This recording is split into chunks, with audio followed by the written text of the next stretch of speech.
If I gave you two people the same salary, the same age, and the same opportunities, one would stay broke forever, and the other would quietly become rich. The difference isn't luck, it's not talent, and it's definitely not education. The difference is something most people never notice until it's too late. Every single day, they make tiny money decisions that slowly destroy their future or silently build it. Most people believe money problems come from not earning enough, but the truth is far more uncomfortable. Many people earn enough, they just don't think right about money. They repeat habits passed down by society, family, and friends without ever questioning them. And these habits feel normal until you realize they're the exact reason you're stuck. Imagine this. Two people get paid on the same day. One feels relief, excitement, and instantly starts planning what to buy. The other feels calm, almost boring, and starts planning where that money should go.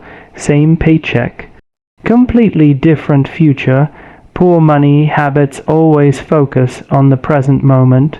Rich money habits always respect the future. People with poor money habits see money as something to be spent. As soon as it arrives, it's already mentally gone.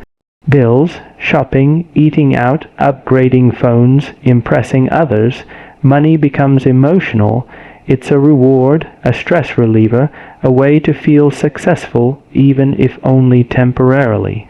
People with rich money habits see money as a tool, not something to show off, not something to waste, but something to direct. They ask a simple question most people never ask. What can this money do for me a year from now or 10 years from now? One of the most dangerous poor money habits is lifestyle inflation. The moment income increases, expenses rise even faster. A slightly better car, a bigger house than needed, more subscriptions, more convenience, and suddenly, earning more doesn't feel any different than before. Rich-minded people delay lifestyle upgrades, not because they're cheap, but because they understand freedom is more valuable than appearances. They know that every unnecessary expense steals future choices. Every fixed cost becomes a silent chain. Another major difference is how both groups handle small expenses. Poor money habits dismiss small spending. It's just coffee. It's just a delivery fee. It's just a sale. But small leaks sink big ships. These expenses quietly compound into thousands over time. Rich money habits obsess over awareness, not perfection, awareness. They know exactly where money is going, not because they love spreadsheets, but because clarity creates control. You can't improve what you don't measure. Poor habits chase comfort. Rich habits tolerate discomfort. When something breaks, poor habits replace it immediately, often with something newer and more expensive. Rich habits ask if it truly needs replacing, or if a repair, delay, or alternative makes more sense. Poor habits avoid learning about money. It feels boring, confusing, or intimidating. Rich habits understand that money knowledge is leverage. A few hours learning about budgeting, investing, or taxes can be worth more than months of hard work. Another key difference is debt. Poor money habits normalize bad debt, credit cards for lifestyle, loans for things that lose value, monthly payments that feel small but last forever. Debt becomes a way of life. Rich money habits use debt carefully or avoid it entirely unless it creates growth. They understand that debt steals future income before it's earned.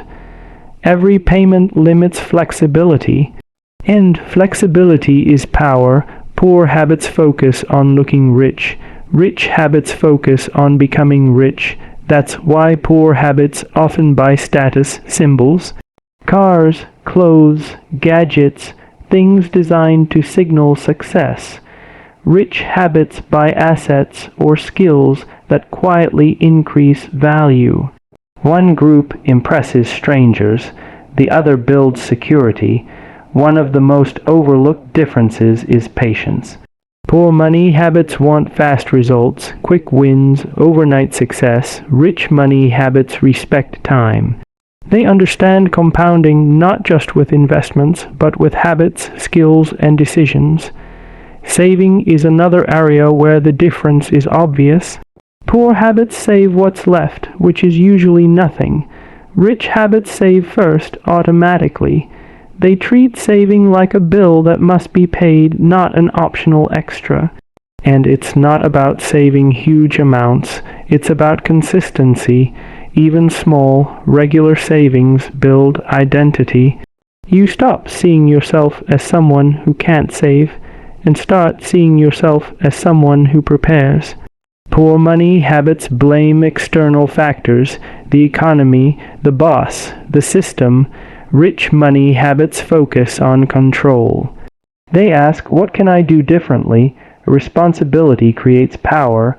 Victimhood creates excuses. When unexpected money arrives, bonuses, gifts, refunds, poor habits see it as free money. Rich habits see it as an opportunity, an emergency fund boost, an investment, a buffer against future stress. Poor habits avoid long-term thinking because it feels overwhelming. Rich habits simplify it, one step at a time. One smart decision, repeated consistently, beats dramatic moves that never last. Here's the uncomfortable truth. Rich people aren't smarter, they're not luckier. They simply train themselves to pause before spending, think before reacting, and act with intention. And the moment you start changing habits, even before results appear, your relationship with money changes. Stress decreases, confidence grows, you stop fearing bills and start planning ahead. You don't need to be rich to build rich habits. But you do need rich habits to become rich. The real transformation happens when spending stops being emotional and starts being intentional. When money stops controlling you and starts working for you. And the most powerful part, once these habits are in place, they run quietly in the background. No motivation needed, no willpower battles, just systems doing the work for you. The choice is never poor versus rich people. It's poor habits versus rich habits. And habits can be changed starting today.